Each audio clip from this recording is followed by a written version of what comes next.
با اجرای رقص فولکلوری تاجیکی تارا، این جوان دختری آمریکایی در دور چهارم آزمون ملکه خوشخرام تلویزیون سفینه بهای بلند گرفت و غالب شد.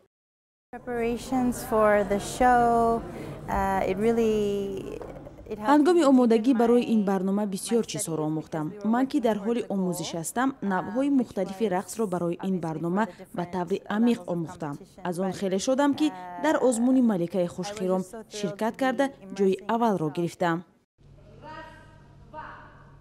تارا حالا بی‌صبرانه انتظار نمایش رقصش از طریق تلویزیون است، اما این انتظاری بی‌نتیجه است. رقص او از طریق تلویزیون نمایش داده نمی شود و پخش سبقت رقص بهترین ملکه خوشخرام هم از جدول برنامه‌های تلویزیون سفینه کاملا برداشته شد.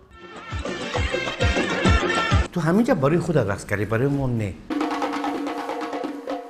ملکه خوشخرام شو برنامه‌ای که هدفش ترغیب صنعت رقص تاجیک و دریافت استعدادها عنوان می شود طی 2 ماه اخیر هر شام یکشنبه توسط تلویزیون سفینه پخش می شد.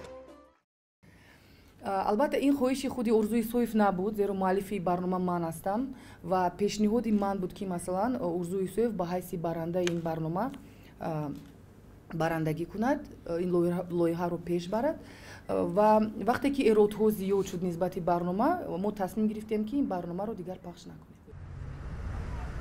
یک بار از جدول پخش برداشته شدن ملکه خوشخرام و ناگفته ها، 2 برنامه ارزوی سویف در هفته های اخیر باعث سر و صداها در میان تماشابینان شد. خبرهای هم بود که ملکه خوشخرام با دستور مخصوص مقامات از جدول پخش گرفته شده است. رهبریت تلویزیون سفینه از ایراد مشخصی رسانه‌ها یا نفر نام نبردند، ولی در برخی از روزنامه‌های مستقل و دولتی شیوه برگزاری ملکه خوشخرام مخصوصا صحبت‌های داوران انتقاد شد. برخی از بیننده‌ها هم از آن شکایت می‌کردند که ضمن بهاگذاری داوران برنامه که استادان رقص بودند از اصطلاح‌های مثل کیف نکردم یا نه نشده استفاده می‌کردند.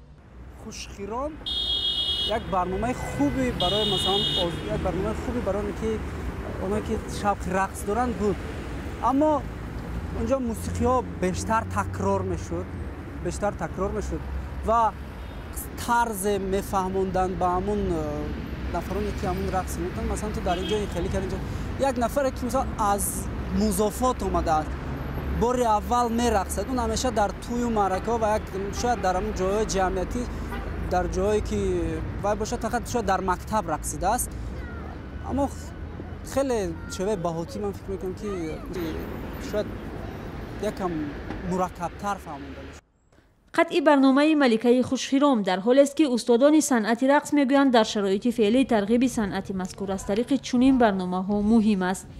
تو حضور این خیلی آزمون نبود، آزمونی رقص مخصوص با یک رقصه نبود، توزیره نبود. آنها فخر میکردن که خیره که در همین تاجیکستان هم خیلی برنامه پیدا شد، در تلویزیون پیدا شد. با چشم خودم دیدم چه خیلی که استاد دخترکان از هیچی استاد در صحنه خودشون رو استفاده می‌بردن. ارزوی سویف از راوی‌های با مهارت تلویزیون تاجیک معرفی می‌شود، اما اسم او چند دفعه در رابطه با جنجال‌ها مربوط به ابراز آزادانه نظرها در برنامه‌های تلویزیون و رادیو رسانه‌ای شده است.